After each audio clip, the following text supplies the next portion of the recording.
వద్దు వద్దు అంటే కత్తి పట్టించారు కదరా.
ఎక్కడా ఎక్కడా ఎక్కడా రాయ్ రాయ్.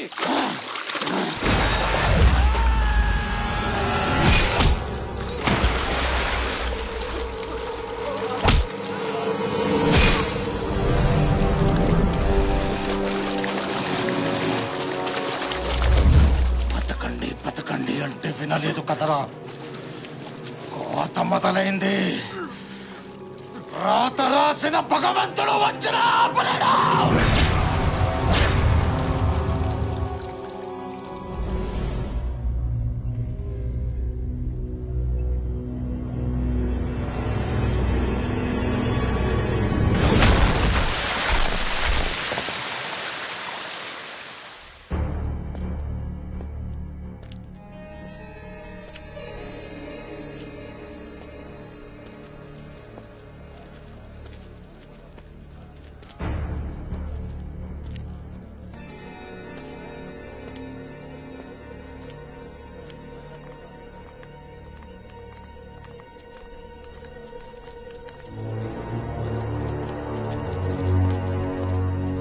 బాబు, వాళ్ళు చంపారని మీరేం దిగులు పడద్దు. చచ్చే వరకు మీ వెనకాల మేముంటాం.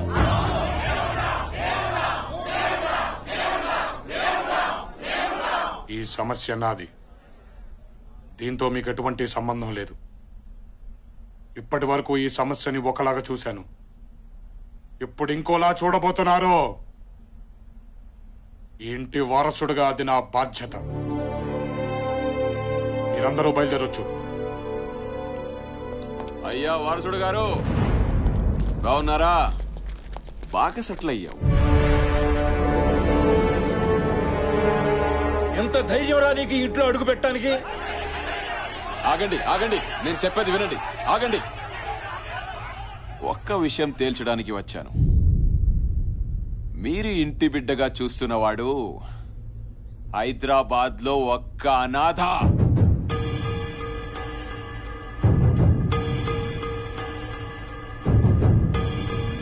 అనాథని ఇంటి పెద్ద అయినా దత్తతకి తీసుకొచ్చాడు.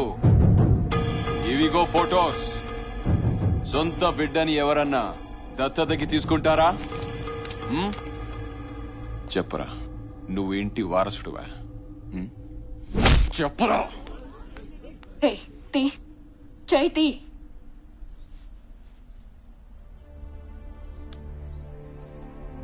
నా మీద ఒట్టేసి చెప్పు, నువ్వు నిజంగా మా తమ్ముడివి కదూ?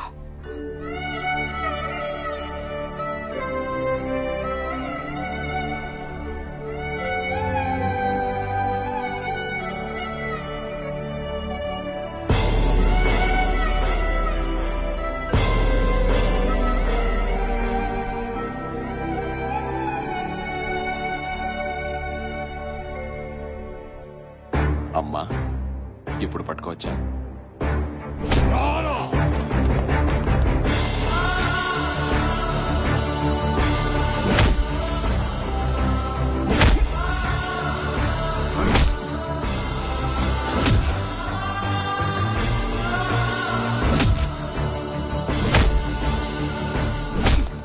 నువ్వు ఇక్కడ సెటిల్ అయ్యావంటే ఇంటి వారసుడిని ఏం చేశావు? ఏం చేశావు? చంపావు కదూ?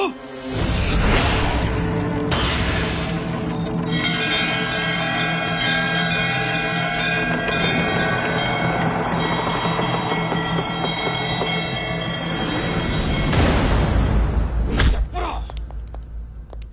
చంపావు కదూ?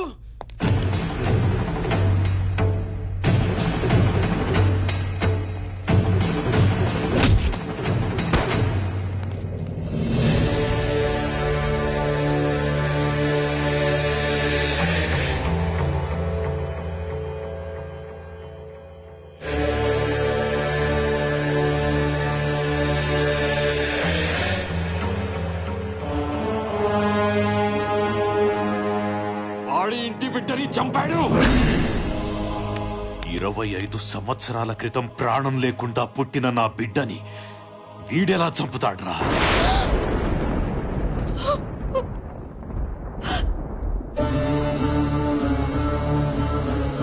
జనం కోసం, ఈ ఇంటి కోసం వాడు బతికే ఉన్నాడు, వస్తాడు అని అబద్ధం చెప్పాను. బిడ్డ చనిపోయినప్పుడే సగం చచ్చాను. శత్రువు క్షమాభిక్ష పెట్టినప్పుడు పూర్తిగా చచ్చిపోయాను. వీరుడిగా 25 ఏళ్ల తర్వాత వస్తాడన్న నీ కొడుకు రావాలి. వాణ్ణి నరికి నీ చేతి తలకురివి పెట్టిస్తా. అప్పటి వరకు నిన్ను చావనివ్వడం, నేను చావడం. ఒకవేళ పౌరుషంతో నువ్వు చస్తే నీ ఇంట్లో ఎవరు బతకరు.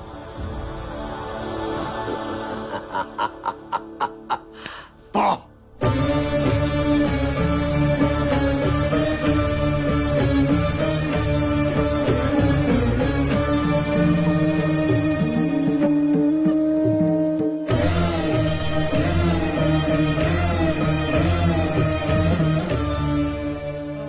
ప్రతి సంవత్సరం చినరాజా పుట్టినరోజని మీరందరూ పండగ చేసుకుంటుంటే నేను లోపల పిండం పెడుతూ బతికాను. దేవుడు ఏదో ఒక రూపంలో వస్తాడన్న నమ్మకంతో అబద్ధం చెప్పాను. దేవుడే వచ్చాడు. వారసత్వ లక్షణం రక్తం నుంచి కాదురా, మంచి చెయ్యాలన్న తత్వం నుంచి వస్తుంది. నీ రక్తం కాకపోవటం ఏంటల్లుడు, వాడు నీ బిడ్డనయ్యా.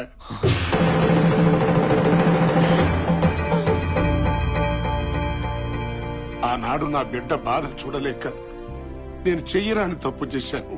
ఈ రోజు చాలా మంచి రోజమ్మా. పండంటి మగబిడ్డని కంటావు. వద్దు నాన్న, ఆడపిల్లే కావాలనుకుంటున్నాను.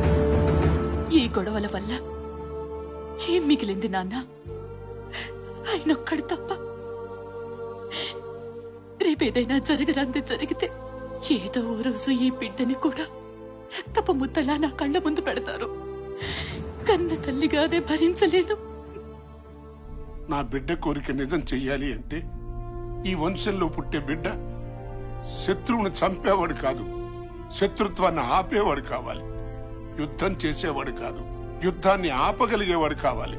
వాడు ఈ ప్రాంతంలోనే పెరుగుంటే చంపడమో చావటమో రెండే తెలిసేవి. కాని వాడికి ప్రాణం విలువ తెలియాలి, బ్రతుకు విలువ తెలియాలి, ఆకలి విలువ తెలియాలి, కష్టం తెలియాలి, కన్నీటి విలువ తెలియాలి అని అనాథాశ్రమంలో పడేస్తే అల్లారు ముద్దుగా పెరగాల్సిన వాడు అనాథగా అల్లాడిపోయాడు.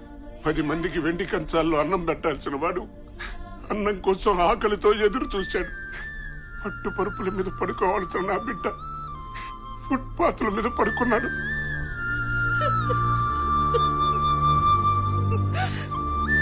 ఇవన్నీ చూసి గుండె పగిలేలా ఏడ్చాను. మానవ మాతృడెవడు నువ్వు పడ్డ కష్టాలు పడలేడురా. నువ్వు 0తో మొదలై 100 దాకా ఎదగాలనే ఇవన్నీ చేశానురా. కానీ ఏనాడు నిన్ను వదిలిపెట్టలేదు. ఆఖరికి ఆడబిడ్డతో సహా నిన్ను కాచుకుని ఉన్నావు.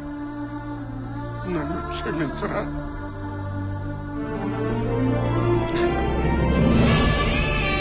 నన్ను క్షమించరా మనవడా, క్షమించు.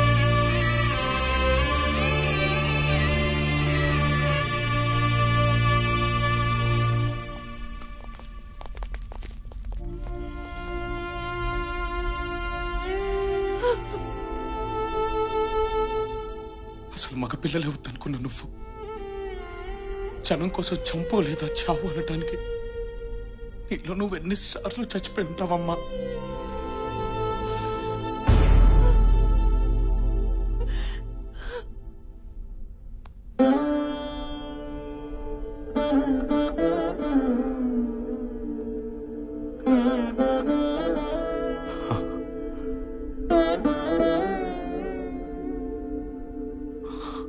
నీ తల్లి ఆశయం నుండి పుట్టిన వాడివి.